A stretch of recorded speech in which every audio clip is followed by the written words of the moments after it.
Hello বন্ধুরা, Sita village food cooking চ্যানেলে আপনাদের সবাইকে আবারও স্বাগত জানাচ্ছি। আশা করছি আপনারা সবাই খুবই ভালো আছেন আর সুস্থও আছেন।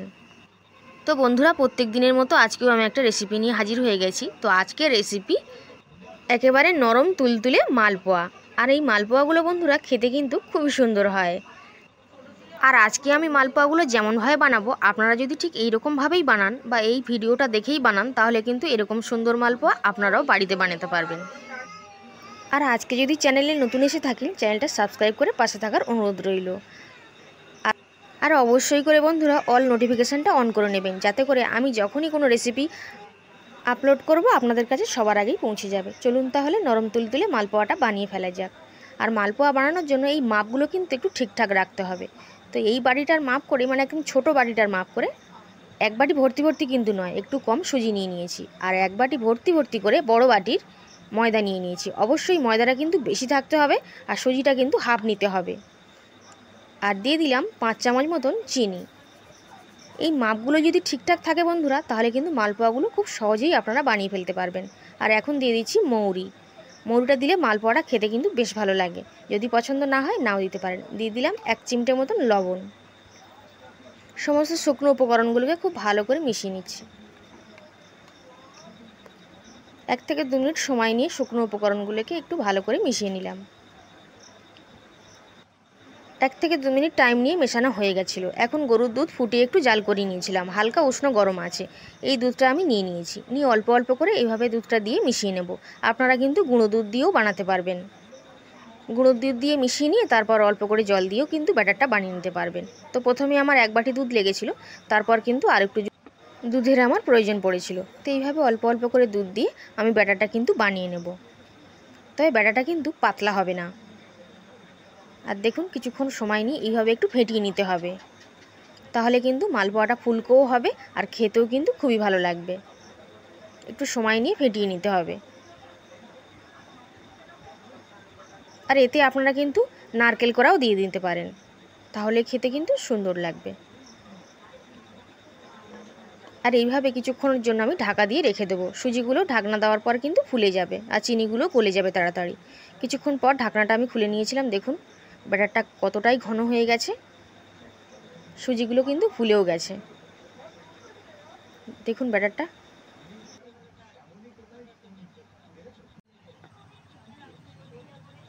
এখন আমি ব্যাটারের ঘনত্বটা কিন্তু দেখিয়ে দিচ্ছি। ঘনত্বটা কিন্তু এই রকমই হবে। এর থেকে পাতলা হলে কিন্তু মালপোয়াগুলো ভালো হবে না। এই রকমই কিন্তু হবে। এখন মালপোয়াগুলো ভেজে নেব, সেই জন্য কড়াইতে সাদা তেল দিয়ে ভালো করে গরম করে নিয়েছিলাম। আর গ্যাসের ফ্লেমটা কিন্তু এই সময় লোতে করে দিয়েছি। দিয়ে এরকম অল্প একটু করে ব্যাটার নিয়ে কড়াটার মধ্যে দিয়ে নিচ্ছি। আপনারা ফ্রাইং প্যানে ভেজে নিতে পারেন, তাহলে কিন্তু একসঙ্গে অনেকগুলো করে ভেজে নিতে পারবেন। আর এইভাবে এক সাইড থেকে তেলটা তুলে দিয়ে দিচ্ছি। এভাবে দিয়ে দিলে মালপোয়াটা খুব সহজে কিন্তু ফুলে উঠবে।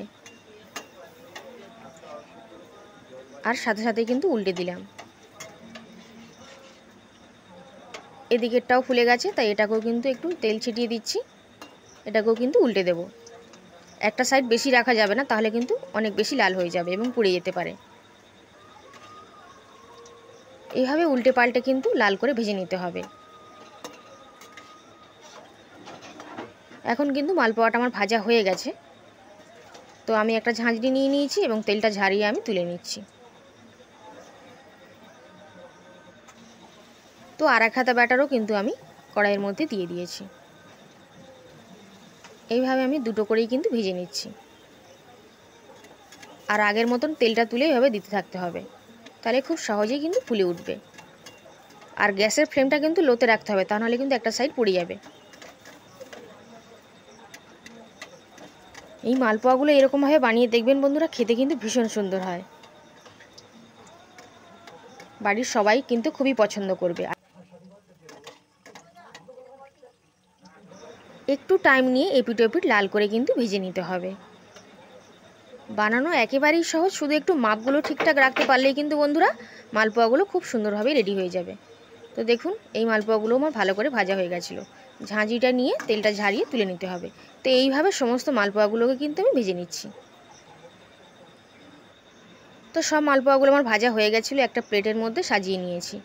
সবগুলোই ধরে গেছে।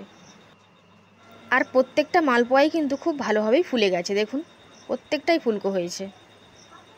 আর এইভাবে ফুলকো হলে ভিতর থেকেও খুব ভালোভাবে রেডি হয়, আর তখনই কিন্তু খেতে বেশ ভালো লাগে। তো বন্ধুরা, আশা করছি আজকে মালপোয়া রেসিপিটা খুবই ভালো লেগেছে। ভালো লাগলে অবশ্যই আপনারা এইরকমভাবেই বাড়িতে বানিয়ে খাবেন, আর লাইক করবেন, শেয়ার করবেন এবং সাবস্ক্রাইব করে পাশে থাকবেন। আর প্রত্যেকটা মালপোয়াই দেখুন কতটা সুন্দর হয়েছে। এখন একটাকে ভেঙে আমি বা ছিঁড়ে আমি দেখিয়ে দিচ্ছি যে ভিতর থেকে কতটা সুন্দর হয়েছে। দেখুন ভিতর থেকেও কিন্তু খুব সুন্দরভাবেই রেডি হয়েছে। তাহলে বন্ধুরা, আজ তাহলে এই পর্যন্তই। আবার হাজির হয়ে যাব অন্য কোনো রেসিপিতে। ততক্ষণ আপনারা সবাই খুবই ভালো থাকবেন আর সুস্থ থাকবেন।